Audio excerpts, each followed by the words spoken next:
नमस्कार विद्यार्थी मित्र हो. भारतामध्ये लैंगिक अत्याचाराच्या घटना दिवसेंदिवस वाढत चाललेल्या आहेत. लैंगिक अत्याचार करणाऱ्या नराधमांनो, सावधान सावधान सावधान. लैंगिक अत्याचार रोखण्यासाठी भारत सरकारने 2012 मध्ये पॉक्सो ऍक्ट आणलेला आहे. या ऍक्ट अंतर्गत लैंगिक शोषण करणाऱ्या गुन्हेगारांना फाशीची शिक्षा सुद्धा होऊ शकते. मुळामध्ये आज आपण समजून घेऊया पॉक्सो ऍक्ट आहे तरी काय.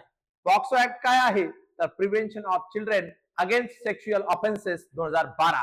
मुळामध्ये लहान मुलांचं लैंगिक अत्याचारापासून संरक्षण करणे, पोर्नोग्राफी पासून संरक्षण करणे हा या कायद्याचा मुख्य उद्देश आहे. आणि हा कायदा कुणी आणला तर हा कायदा 2012 मध्ये डॉक्टर मनमोहन सिंग पंतप्रधान असताना आलेला आहे. या कायद्यामध्ये संरक्षण कुणाला आहे तर या पॉक्सो ऍक्ट मध्ये संरक्षण जे आहे ते 18 वर्षाखालील मुला मुलींना आहे. त्यांचं लैंगिक शोषणापासून संरक्षण करणे हाच पॉक्सो ऍक्टचा मुख्य उद्देश आहे. या पॉक्सो ऍक्ट अंतर्गत आरोपीला कमीत कमी 3 वर्षाची तुरुंगाची शिक्षा होऊ शकते आणि जर का पीडित मुलगा मुलगी 16 वर्षापेक्षा कमी वयाची असेल तर गुन्हेगाराला जन्मठेपेची शिक्षा होऊ शकते, किंबहुना या गंभीर गुन्ह्यामध्ये आरोपीला फाशीची शिक्षा सुद्धा होऊ शकते.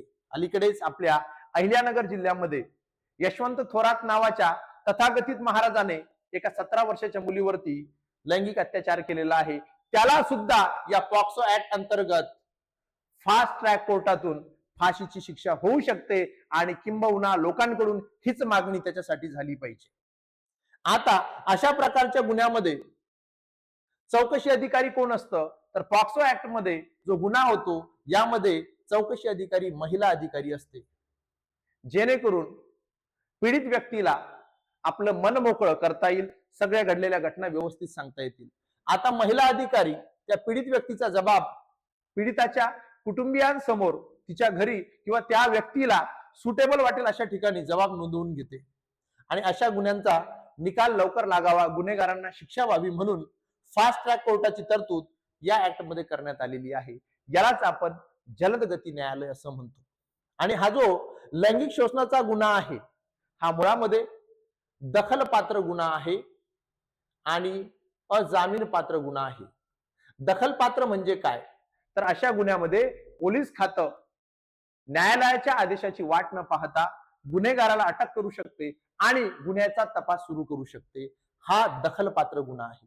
अजामीन पात्र गुन्हा आहे म्हणजे अशा प्रकारच्या गुन्ह्यामध्ये गुन्हेगाराला जामीन मिळत नाही.